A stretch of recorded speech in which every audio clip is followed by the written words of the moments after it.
Welcome to the Elevating Voices in Leadership podcast, brought to you in partnership with Pepperdine University's Graduate School of Education. I'm Dr. Gabriela Miramontes, and I will be your host today.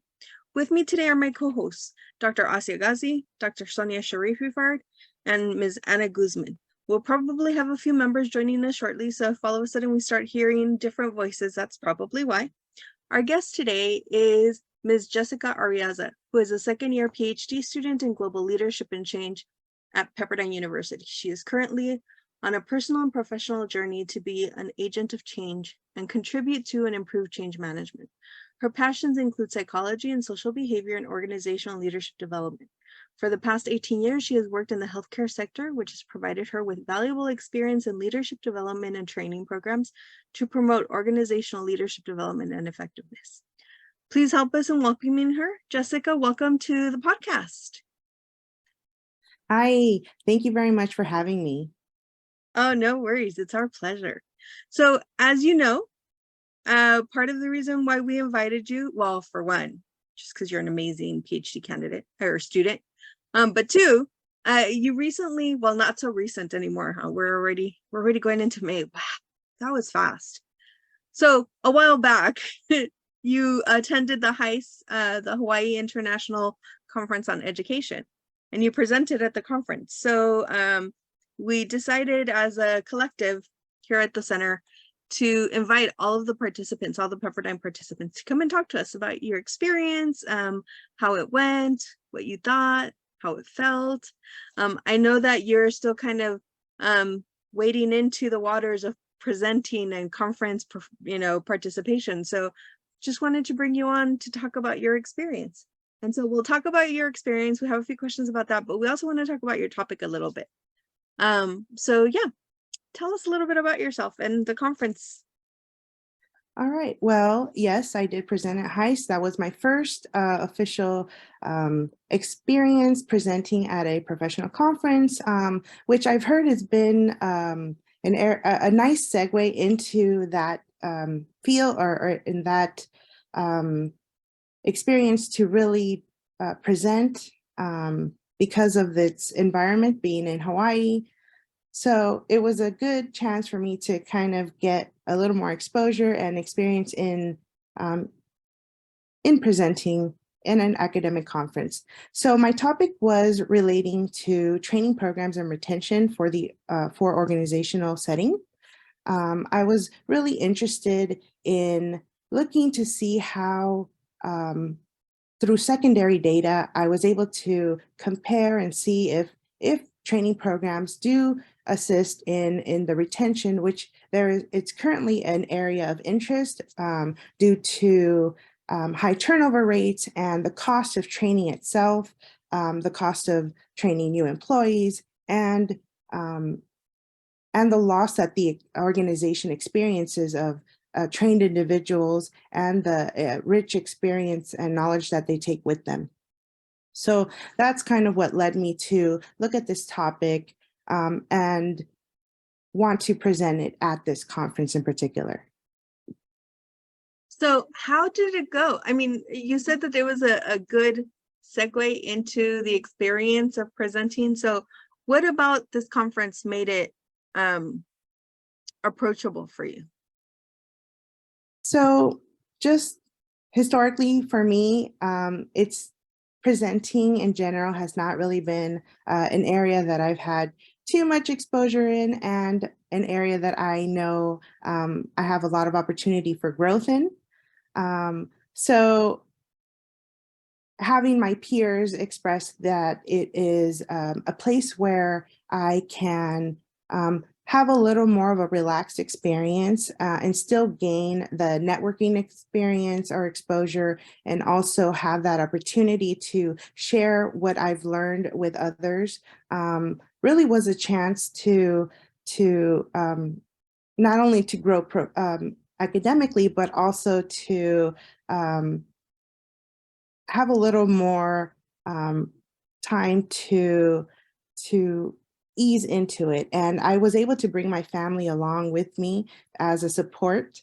And it also was a nice chance to, again, meet other individuals in the area, other students in other locations. I also met Dr. Gabby there, as well as Dr. Brame for the first time. So it was a nice chance to just, again, gain exposure to different individuals, different topics, and take advantage of that, and also take a short vacation with that. Nice. So, did you attend any of the other sessions? I did attend a couple of the other sessions. It was nice to see that this particular conference really focuses on education. So I popped into one room where they actually had more interaction with the with the audience. Something that I wasn't aware that in a conference you could really do because of my lack of experience. But now that I know that that is something that, at least for this particular conference, is allowed, it's something that really gave a chance for the presenter to have engagement with their audience and have that content and information to be more applicable as they were trying to incorporate all of that information in practice that was done in different teams. So that was something that was very interesting to see and experience. As well as I saw another one where it was a little more formal. It was just the presenter giving their information of their topic and just a question and answer at the end. So I guess that would be more of the traditional concept of what the conference is. And then at the end, having that opportunity to approach the presenter and get more information one-on-one and sharing contact information. So very nice opportunity as well. Do you feel it's something you'd do again? Yes, I feel that it's very important to be able to do this type of work and then to be able to share it with others. So I feel that this is a great opportunity to reach many individuals who are interested in the topic, as well as a presenter, I'm also getting perspective of other individuals through the Q&A process and being able to see things in a different way. So for example, in my first experience, I got great questions such as, am I interested in publishing, and did I think of different ways to look at the data? Also, just being able to look at what other people have done with a similar topic, but how they have taken a different spin on it, and kind of looking at collectively we are going towards improving or gaining more information on the topic itself. So yes, I would love to continue going to conferences, really looking at organizational spaces for right now, and then trying to see how I can expand to other areas. So let's switch gears a little bit and talk about your actual research. Tell us more about the topic that you spoke of at the conference. Yes, so again, I looked at workplace supervisor development training programs and retention.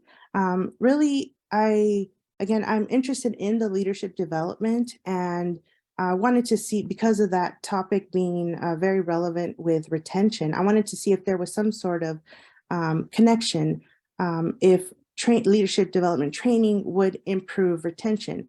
So I looked at secondary data. Sorry. No, it's fine.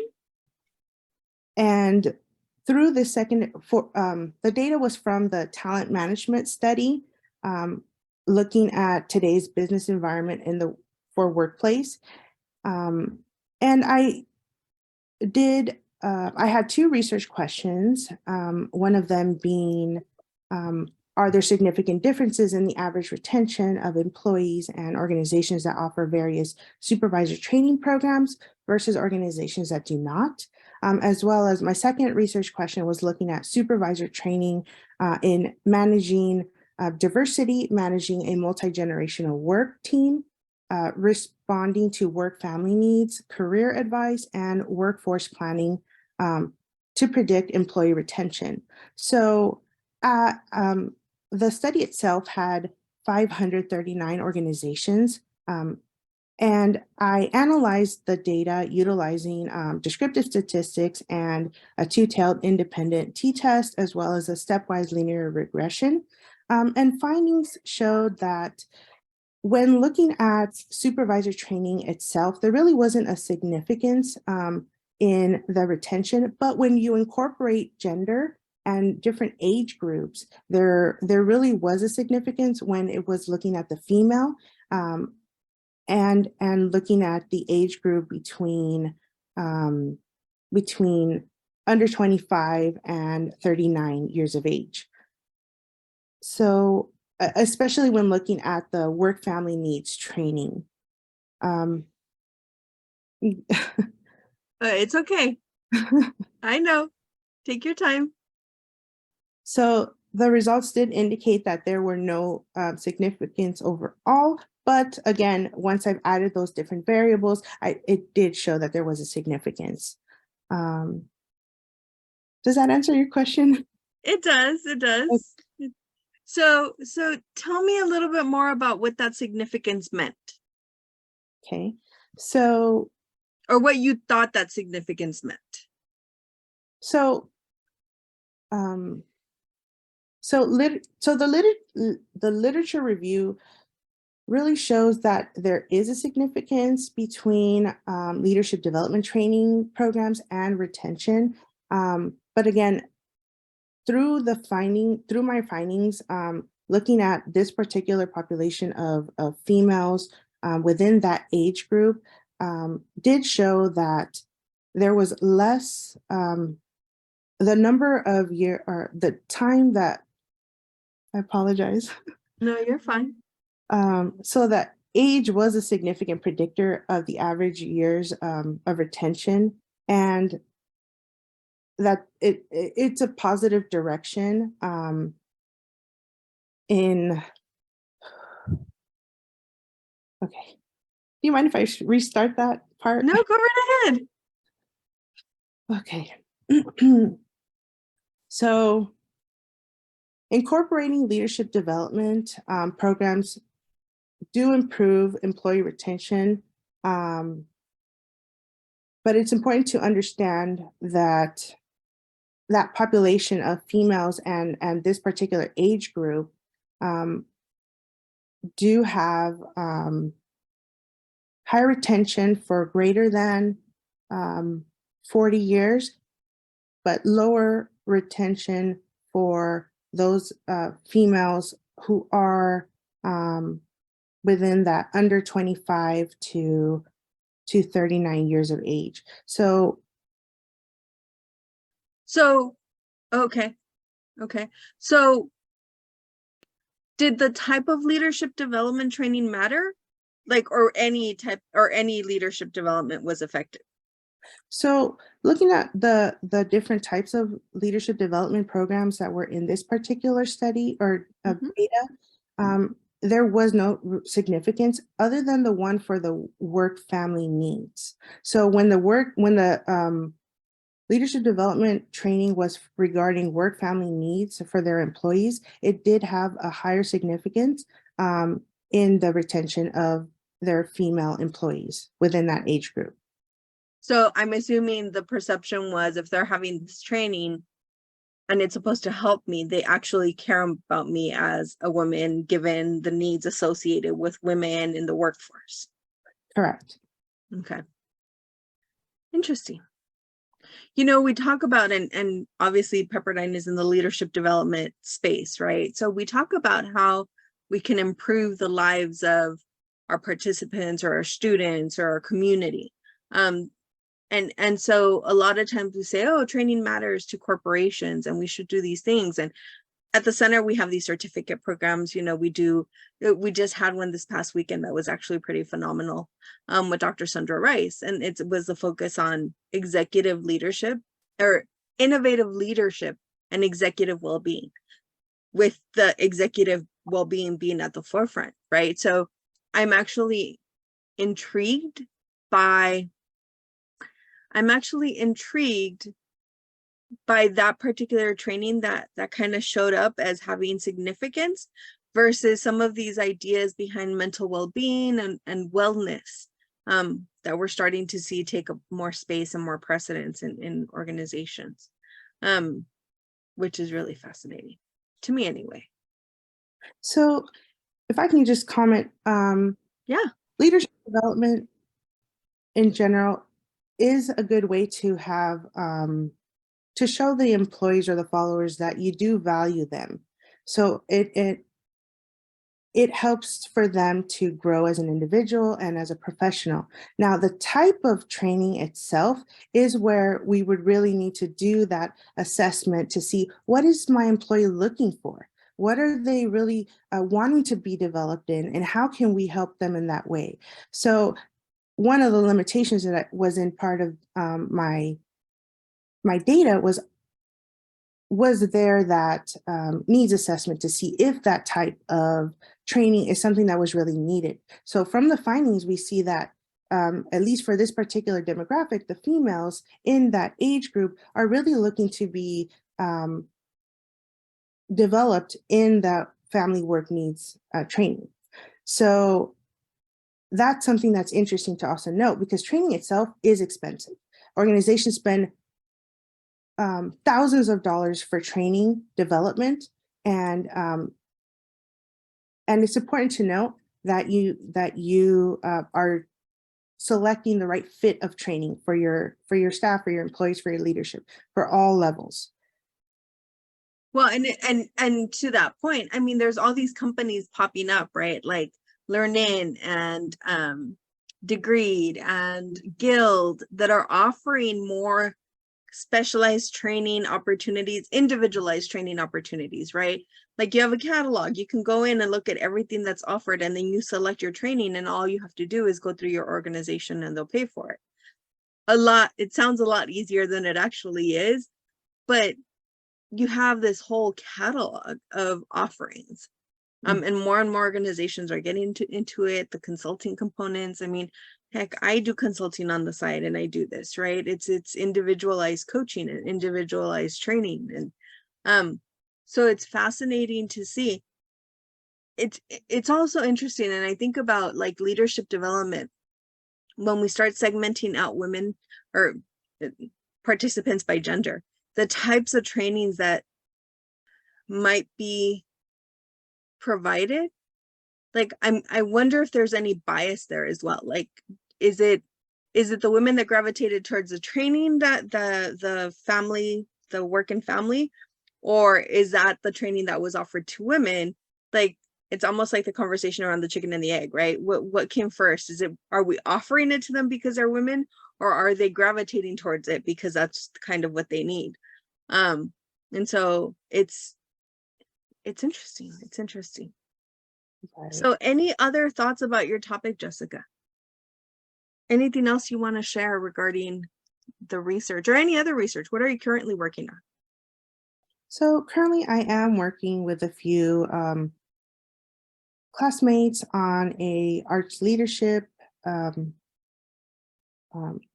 topic where we're looking at DEI, and that was presented at the Southeastern Arts Leadership and Education Conference, and we're in the process of getting that published. I am also assisting with looking at another study getting started. So the details are still being worked out, so don't have too much information, but it will be related to organizational well-being of their employees. So kind of working with other students in, within my class or my peers to be able to really get a richer information on organizational well-being of their employees. So yeah. So was the training study you did in line with well-being, or was it just about training and development and leadership development? It was just on training and development for leadership. So it doesn't tie into what I'm working on, but all of the different works that I have completed are going towards what I'm interested in for my dissertation, and kind of looking at different, taking different look at different parts of the organization, either just the leadership development or the employee, just different areas to again, expand in my knowledge and be able to find a way to contribute in the literature in some way. Okay. So I noticed that you indicated that you have 18 years of healthcare experience. What do you do in the healthcare industry? So I'm currently a pharmacy consultant. I do work in pharmacy benefits, and I assist in different projects and improving the operations within pharmacy, as well as with our frontline staff, to be able to provide a better experience for our members. And I do a little bit of everything within pharmacy, but more at the regional, national level, depending on the task, different projects, but all in focus to improve, again, operations and the experience of our members. So what brought you to the doctoral program? So I have always been interested in psychology and the way human behavior. So the way people act, the way they do. And through the different experiences, both academically and professionally, I encountered different opportunities and met with different people who kind of introduced the business part of psychology. And I did my master's in applied psychology, where I really had the chance to apply those psychology tools in business so that we can improve our leadership, as well as how to assist our employees. So I wanted to continue that learning and education in that space, where I'm looking at psychology as well as business and leadership development. And this program had a really good mix of both education as well as leadership development and looking at change management piece. So it completed all of the different areas that I was interested in. And I've had a really great opportunity to just grow, get out of my comfort zone and do things that I would have never really thought of doing before this program. Great. Well, thank you. So is there any interest to go back to HICE and present again? I would like to go to HICE again now that I've had that first experience. I can be better prepared, know what I'm getting into, and have a better experience for my audience.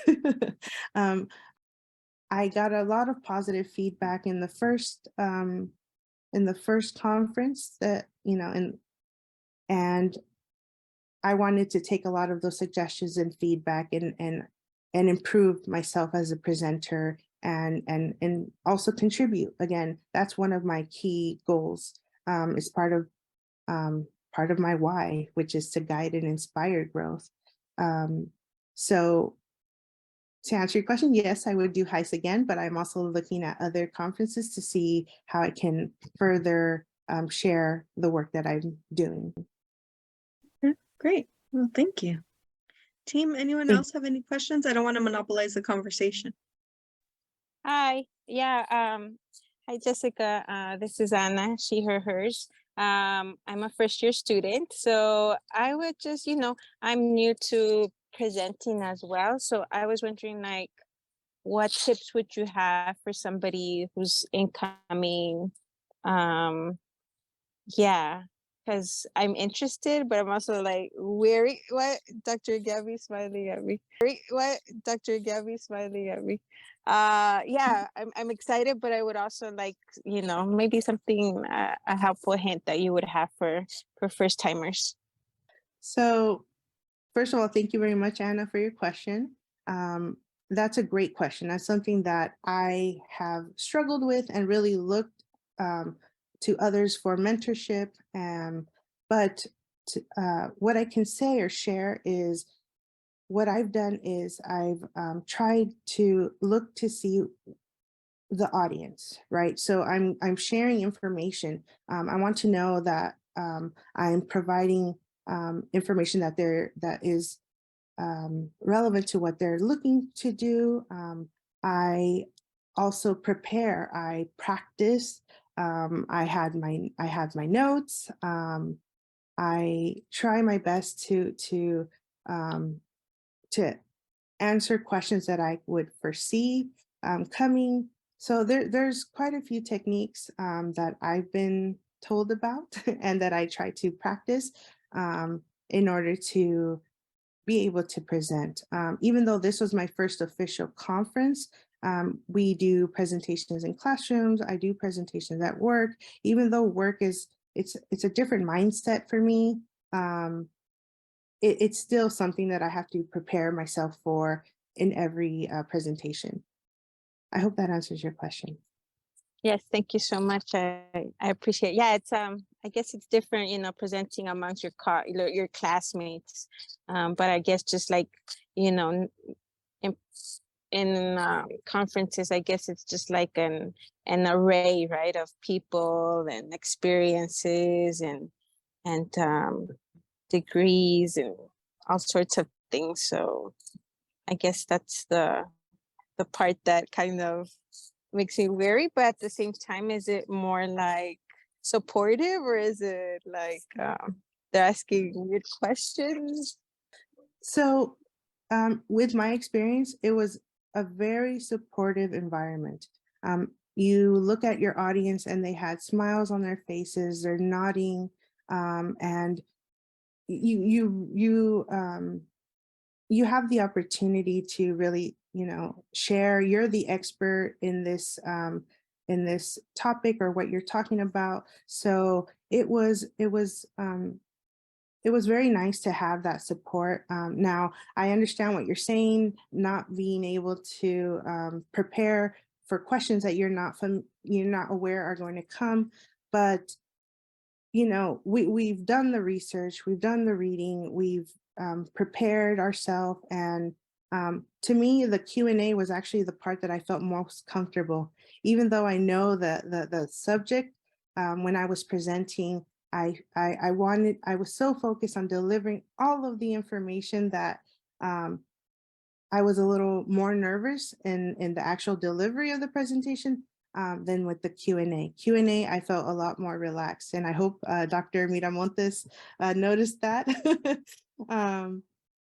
Yeah, Thank you for sharing that. Appreciate it. thank you. I think the first time is always really daunting. And this is something I've told multiple times to multiple students. I get nervous even when that first day of class and every subsequent class after that. And so anytime I present, anytime I'm standing in front of a classroom, it's always daunting for me. So I completely understand. And I remember Dr. Brahma and I were sitting there waiting for the sessions to begin. And I remember you coming and introducing yourself and asking me for help regarding, any tips to kind of allay some of these fears. And I value the HICE conference for that very reason. I think the setting makes it really laid back, just because everyone's in Hawaii. Everyone's really like, there were a few people that were like in suits and dressed up. You were very dressed up, very nicely dressed for the presentation. And then there were other people like in board shorts and flip-flops and t-shirts, and it was like, this is a little bit of a disconnect. But I think, right, it was like, oh Yes. no, I'm overdressed now. But there was a sense of camaraderie that I felt at this conference, where people were just, there to enjoy, to have a good time. One of the things I did notice at this conference, and I don't know if you experienced this as well, the way they had the sessions, like we would go to the sessions, but we were really only there for a specific session. And then we sat through all of them, right? It's rude to just walk out. And we learned so much from the sessions we actually weren't there to watch. We're like, oh, I wouldn't have picked this session, But now that I'm here, this is actually a really great topic. We were hearing about ChatGPT in the conference before it kind of blew up in the past, few months. Dr. Brahman and I, and we're already strategizing. We're like, okay, what are we doing next? What are we writing? So we want to go and we're working on research now to present again. But it was just a really interesting experience. I think for me, from a faculty perspective, going and experiencing all of you presenting and sharing your information and just seeing you right in this like global space, because it is a global space, was really rewarding. Like, you were amongst colleagues, you were amongst like-minded people, and I think that was really I'm sorry that Dr. Brahme is not here today, because we've had multiple conversations about this very topic. Just like the emphasis on collegiality, because that was there. Afterwards, going and enjoying some time with just the community that was there, I think was a lot of fun. So much fun that we're trying to do this again next year. Maybe host a Pepperdine reception or something, where everyone can come together and we can all kind of just chat. And do you feel that doing a live presentation as your first outing, if you had to do it again, would you still do a live presentation, or would you do like a poster board or a virtual session? My preference is always virtual. I gravitate towards like remote, virtual, but I do see that having that in-person experience does have a lot more opportunity to socialize, to network, to to be able to jump from the from one session to another. So remote would be my first option. Presenting as I did would be my second. Poster I have done before for pharmacy, and you're basically doing presenting to whoever is in front of you and asking questions, and it does have a little more it does feel a little more relaxed for poster, just because you are engaging usually with a smaller group of individuals who ask specific questions about your topic. At least that was my experience, where it was fewer groups of people at a time, where they would like come in waves. So that would be my third preferred method: virtual first, presentation, then poster. Okay. I'm totally with you about the Zoom life, right? I've said this multiple times. The Zoom lives for me, when we went on lockdown, it was like my fantasy. Not the reasons behind the lockdown, but the fact that like we all had to kind of hunker down and we couldn't leave our houses and everything was done via Zoom. It like I was ecstatic. Like the fact that I didn't have to people, which is interesting because I'm in the people business, right? Mhm. But there's something to be said, and we were talking about this earlier in a different session, not in the podcast, but maybe this will become a podcast session. It's this idea that people are so much more comfortable on a screen. You're still talking to the same people, you're still talking in the same way, but there's something about having a screen between you and the world that actually takes away some of that anxiety, right? And so it's also why trolling is so prevalent, right, in the online spaces, because of this screen. It gives you it gives you a sense of anonymity, which you're not, but it gives you this sense of disconnected, as opposed to like when you're face to face. And I've said this multiple times, when I've encountered rude students, it's usually virtually, because students aren't rude to you to your face, right? Or people in general, not just students, but people that are going to be rude, they're more likely to be rude to you via the screen than they are face to face. And so it's fascinating. But to that end, it's also more comfortable. It's also a little bit more liberating, being able to present and give information, and no one can see what's going on around you, right? No one sees how you're scrambling to answer a question and you're looking it up and all that good stuff. At least for me, I won't speak for anyone else. So Jessica, I totally get the whole Zoom life. Part of me was like, oh, can we, and then Jimmy was the tribute. So, you know, like grocery stores and all that, going and finding toilet paper. He was the one that was required to do all that. So I really stayed in my bubble. I'm like, so, you know, it was a fascinating time, but I also think it accelerated everything to where now we do so much virtually. I can't ever imagine going back to the way things were before. You know, it's like I always talk about COVID to us is our big snow. And so I always tell people, it's like, oh yeah, back before the big snow, you know, back before COVID. I just can't imagine. We've opened up so much opportunity. But the face to face, I still, when we do the face to face with our students, when we're all together and communing, I think there's something to be said about that, and there's something very valuable in that conversation. So yes, I might have a conference recommendation for you that you can do either in face to face or virtual, and I'll send your way. But I think Dr. Asia has a question. Yes, I have a question. My question is this. So when you're done, well, I guess two questions. The first is the focus of your dissertation, and the second is what are your plans after you graduate from Pepperdine with your PhD?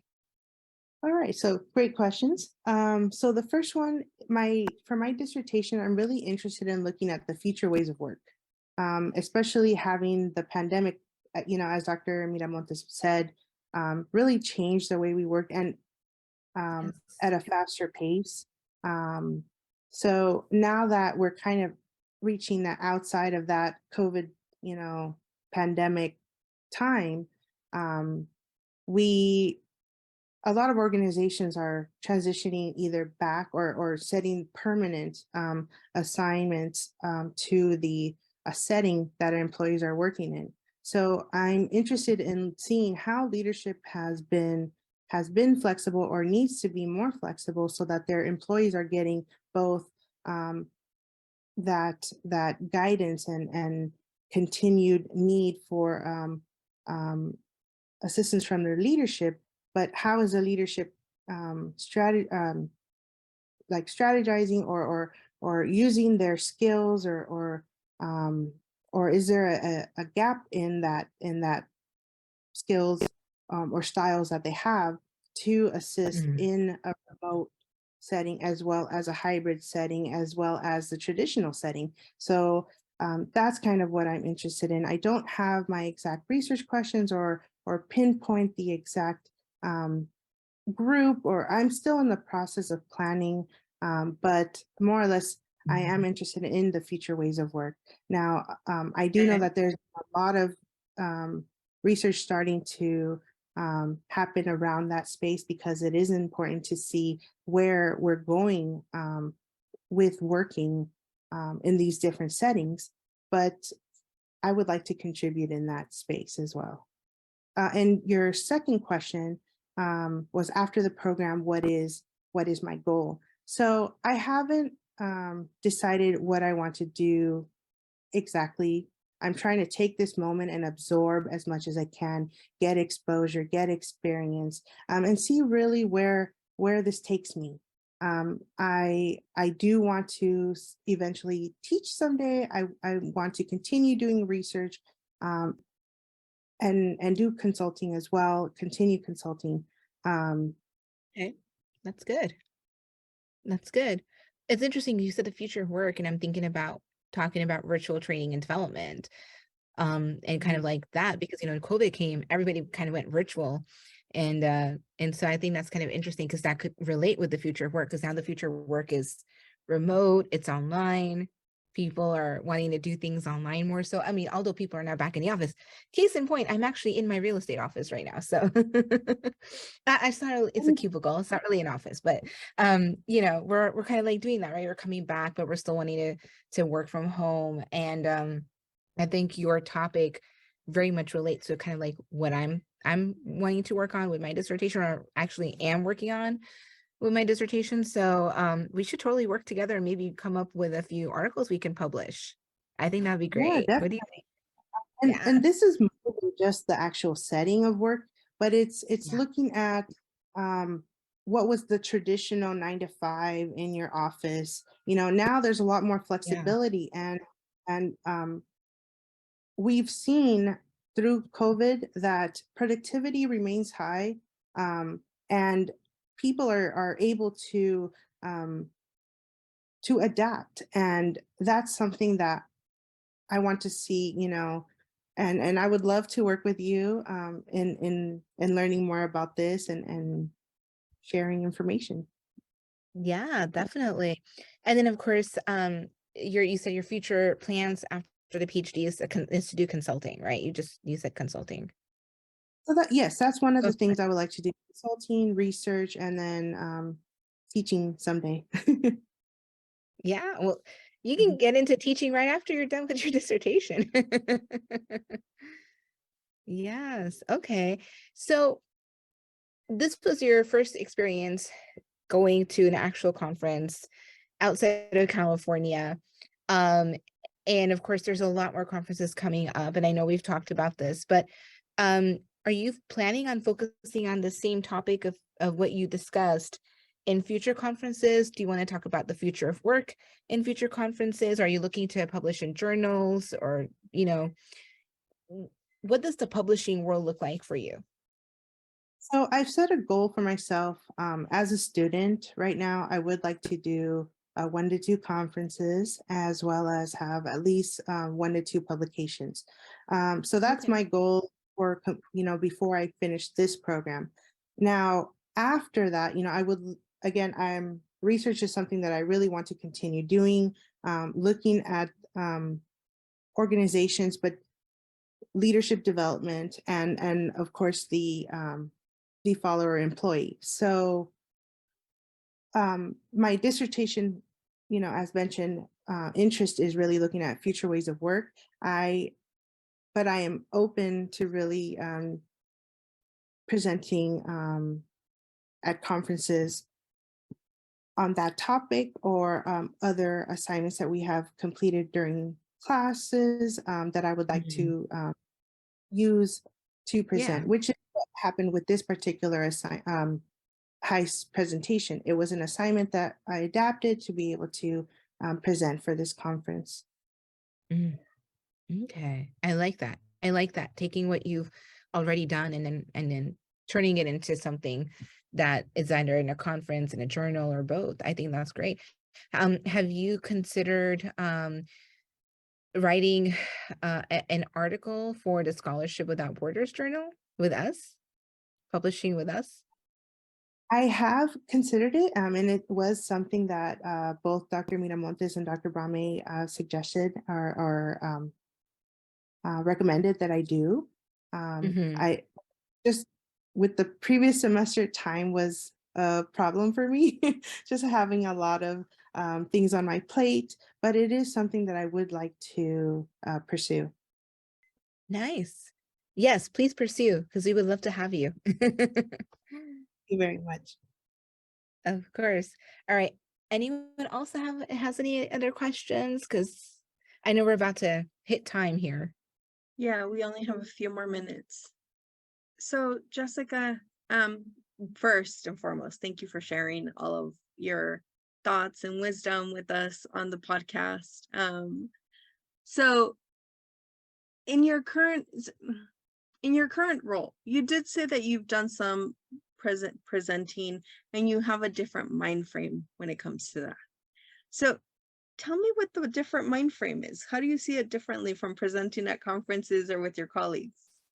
So, well, first of all, I work from home currently, and that's something that I prefer to present virtually versus Mhm. in the classroom, where I'm presenting in person. So that's the first thing.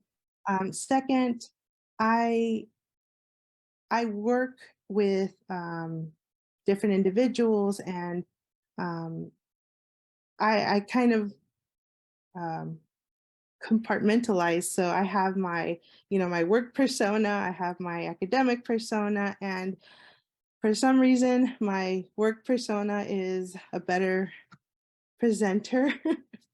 um, and I don't know if I should have said that, but It's just easier for me to present at work. I don't know if it's because of the individuals I'm presenting to, or my audience, again, virtually, and the topic itself.